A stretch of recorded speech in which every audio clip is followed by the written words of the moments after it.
Badan Geologi Kementerian ESDM mengungkap fosil gajah purba atau Stegodon trigonocephalus yang berusia 800.000 tahun ditemukan pada Oktober lalu di Desa Tritik Rejoso, Nganjuk, Jawa Timur. Fosil gajah yang terkumpul sekitar 70% utuh ini menjalani proses rekonstruksi di Museum Geologi Bandung dan diperkirakan memiliki panjang badan 4 hingga 5 meter dan tinggi 3 meter.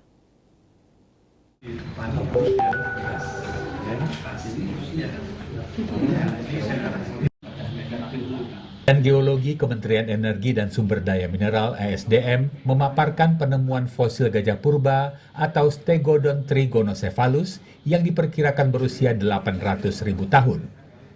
Dalam pemaparan temuan yang dilakukan di Museum Geologi Bandung pada Jumat 21 November, disebutkan bahwa fosil tersebut diekskavasi oleh tim Badan Geologi dari kedalaman 1,5 meter di hutan Tritik Rejoso, Nganjuk, Jawa Timur pada Oktober yang lalu.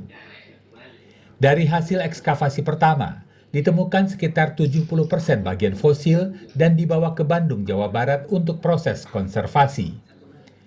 Menurut Kepala Badan Geologi Muhammad Wafid, setelah dikonservasi, fosil gajah purba tersebut akan direkonstruksi untuk dibuat menjadi replika sehingga bisa ditampilkan kepada publik.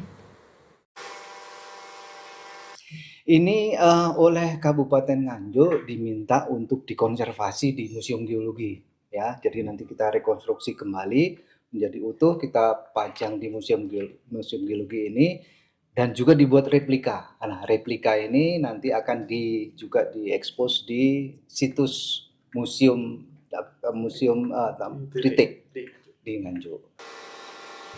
Dalam kesempatan yang sama, Kepala Museum Geologi Isnu Hajar Sulistiawan menyebut bahwa struktur fosil gajah purba yang ditemukan teridentifikasi dewasa dengan perkiraan panjang 4 hingga 5 meter dan tinggi badan 3 meter.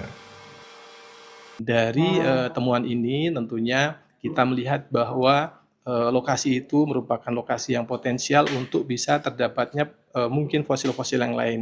Nah, dari 70% tadi tentunya kita lanjutkan lagi nanti dengan ekskavasi selanjutnya dan di sana masih diindikasikan keterdapatan fosil-fosil lain yang ada dalam kedalaman yang lebih dalam lagi. Isnu menyebut selain melakukan preparasi dan konservasi, tim penemuan fosil masih melakukan pencarian fosil lain yang diduga berada di lokasi yang sama. Tim meyakini lokasi di zona kendeng tersebut memiliki litologi potensial untuk terjadinya fosilisasi. Dari Bandung, Jawa Barat, Dian Hardiana, Kantor Berita Antara, mewartakan.